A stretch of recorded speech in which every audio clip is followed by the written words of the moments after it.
What is the first introduction Allah is making Himself to us, to the human beings? That Allah subhanahu wa ta'ala is introducing Himself, I am only one.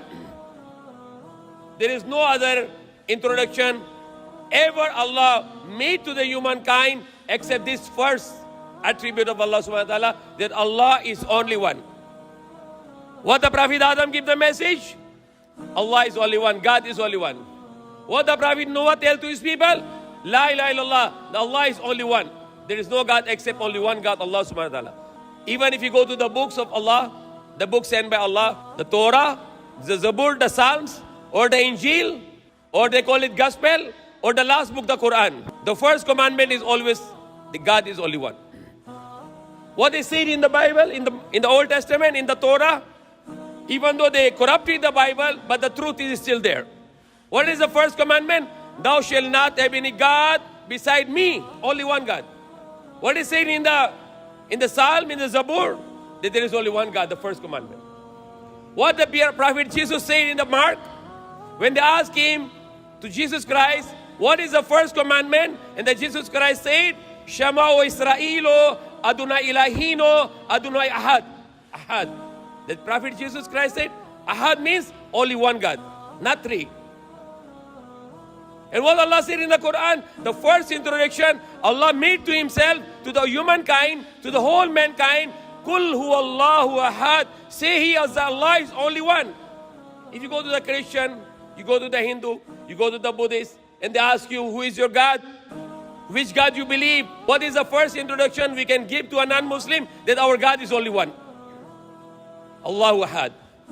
If people are not agree with this commandment of Allah, that this attribute of Allah, everything is zero.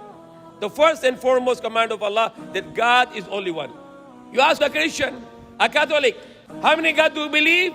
The Catholics say only one God. Who is your God? The Father, the Son, and the Holy Spirit. But it's not one, that's three. The Father, one God, the Son is one God, and the Holy Spirit is one God. 1 plus 1 plus 1 is 3. So that's false. That's wrong. That is rejected by their own book.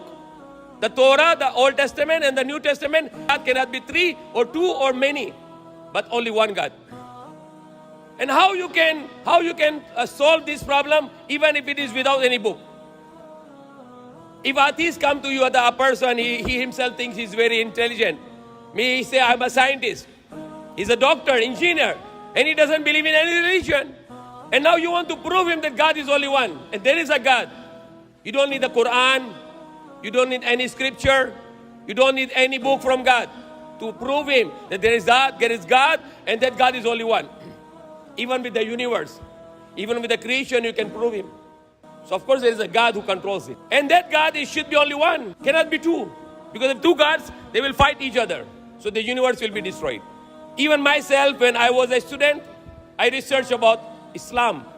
And what is the first evidence I get it from the universe?